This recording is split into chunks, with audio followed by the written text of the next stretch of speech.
बहुचर्चित माळेगाव सहकारी साखर कारखाना निवडणुकीत पहिल्या फेरी अखेर उपमुख्यमंत्री अजित पवार गटाचे 16 उमेदवार आघाडीवर. संपूर्ण निकाल दुपारी 1 वाजेपर्यंत येणार हाती.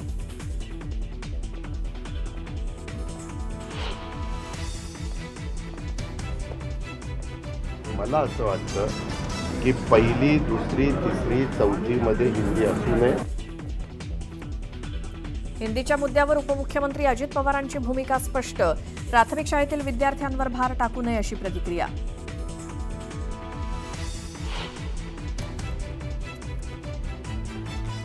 ज्यांना कुणाला वॉच ठेवायचा आहे त्या सगळ्यांना वॉच ठेवण्याचा अधिकार आहे. त्यांचं सगळ्यांचं स्वागत.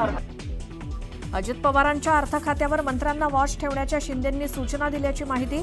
तर अजित पवारांचंही ओपन चॅलेंज.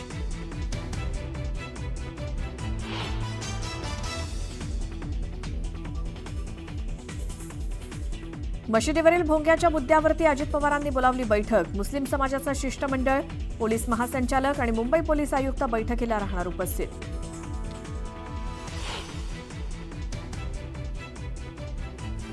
राज्यात भाजप पुन्हा नंबर 1 पक्ष होण्यासाठी मेहनत घ्या.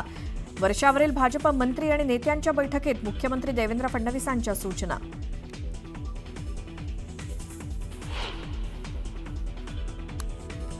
छत्रपती संभाजीनगरमधील उद्योजक संतोष लड्ढ्यांच्या घरावरील दरोडा प्रकरणात मोठा ट्विस्ट.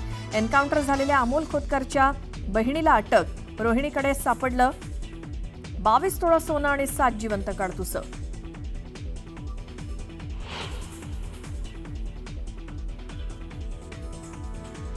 लीड्स कसोटीमध्ये इंग्लंडनं केला भारताचा 5 गडी राखून पराभव. इंग्लंडची मालिकेत 1-0 अशी आघाडी. 5 शतकं झळकावूनही टीम इंडियाच्या पदरी पराभव.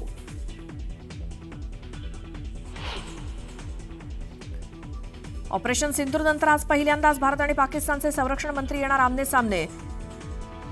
एससीओ बैठकीत सहभागी होणार राजनाथ सिंह आणि ख्वाजा आसिफ.